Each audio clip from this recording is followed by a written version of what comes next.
Croeso. This is James, aka JP Harker, coming to you with another video. I'm going to be looking at two books today.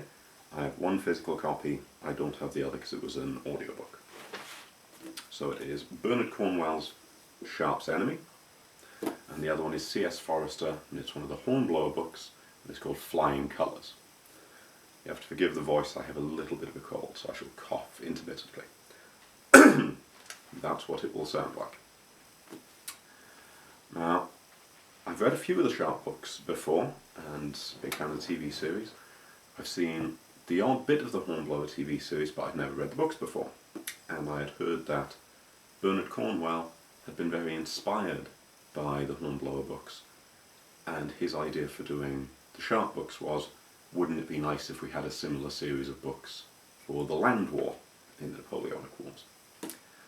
So, yes, I wanted to have a look and see how they compare to one another. There's a big gap in the time when they were written, so I've got to keep that in mind. But I'm going to open up with Sharpe's Enemy. Now, a little bit of context, but only a little bit.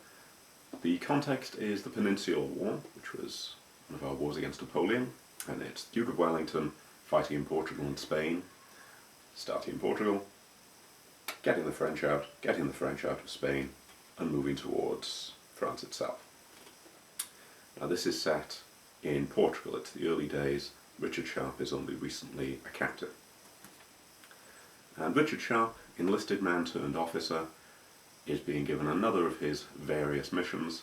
This time it's to rescue some hostages who've been kidnapped by a gang of deserters.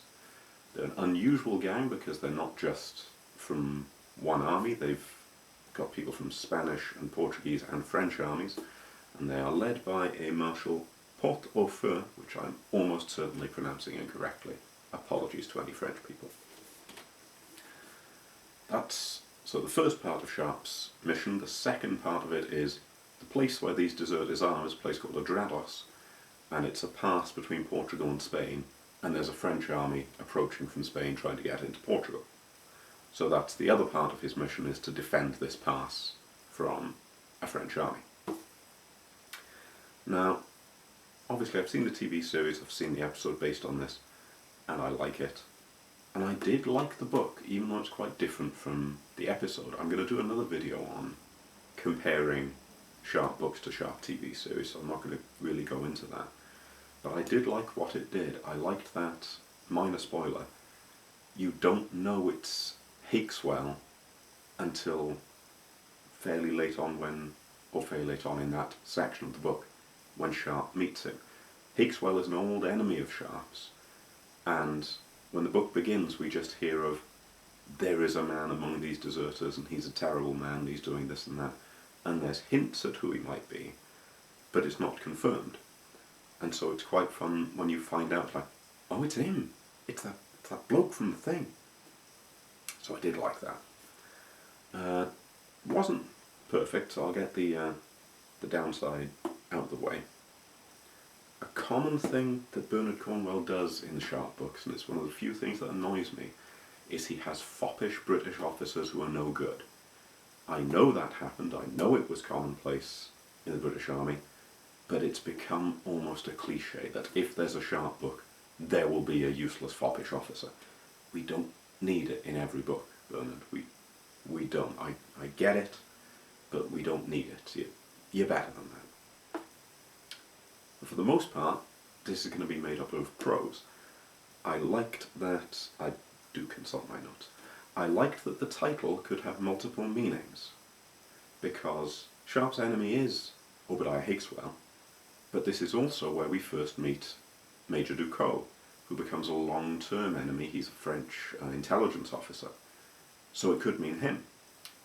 We also meet Colonel Dubarton, who is sort of an enemy, and there's a very nice relationship going on there, because both Sharpe and Dubarton have hostages being held by the deserters, and they sort of repeatedly refer to each other as my enemy, but they're an example of civilized warfare, the way, so this almost romantic ideal of gentleman's warfare, where yes, they're in a war against one another, but they don't hate and despise one another. They are soldiers fighting for their respective armies.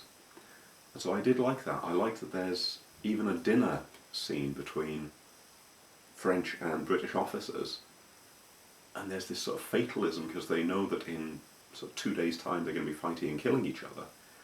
But there is a civility there that is interesting, and it's maybe a little over-romanticised. It's maybe that things weren't quite that civilised between gentlemen, but it was nice to see, especially in a fairly cynical series, which is what Sharpe often is.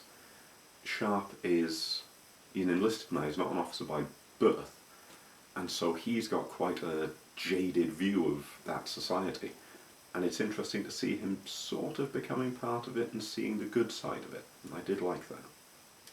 Obviously the battles are good. Obviously Sharpe is tough, merciless and ruthless.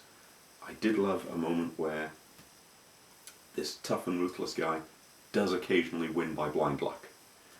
He does an almost comical thing where he's advancing around a corner, puts his jacket on the end of his sword and pokes it round so that people shoot at that and unload their muskets, and then he charges in.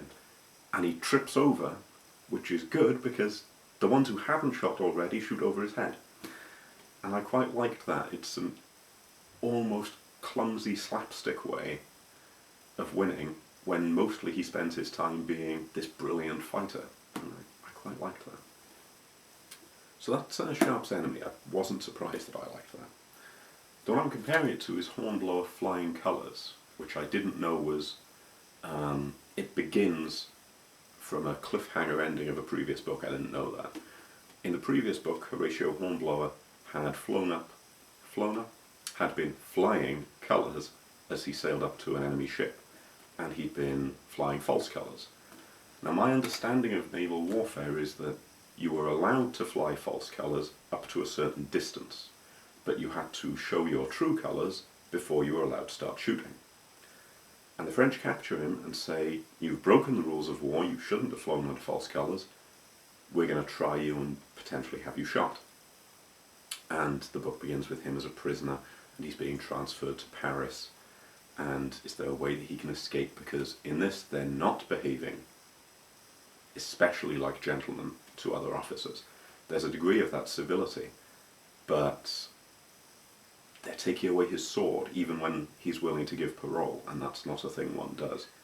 If you agree you won't attempt to escape, you may keep your sword.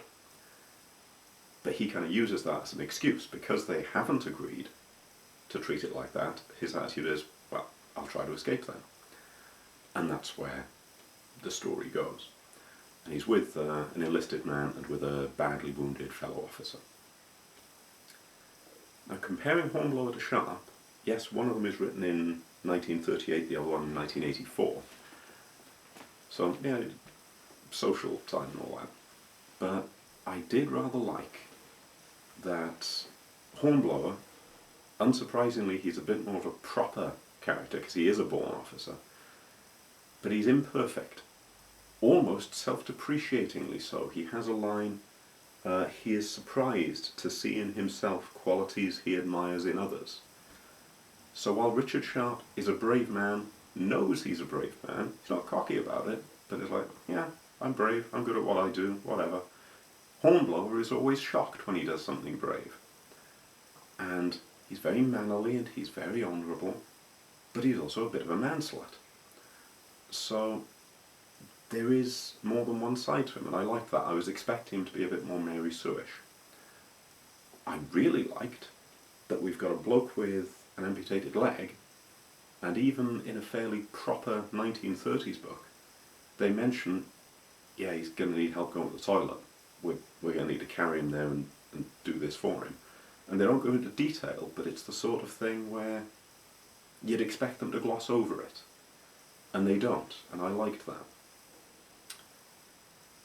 I didn't like that Hornblower, I've just said he isn't a Mary Sue, and he's not, but he does seem able to turn his hand to things very quickly. He's able to take command of things far more easily than he really should, and that wasn't great about it. But overall, I was surprised by how much I liked it. I was expecting to be comparing it negatively to Sharpe, which I love. But surprisingly, I thought Hornblower, this is actually pretty good. And I'm tempted to continue with the series the way I read Sharpe books. Not to the same extent, but I think I will give it a go. Now I've probably rambled long enough about these. I could ramble longer, but I try not to have my videos run too long. So, yes, Sharpe's Enemy, very, very good. And Hornblower's Flying Colours, surprisingly good. If you're interested in Napoleonic Wars and you want to give them a go, both are well worth a read. So yes, I shall sign off with that. I think those are my thoughts. This, as ever, is James, aka JP Harker. Well, out.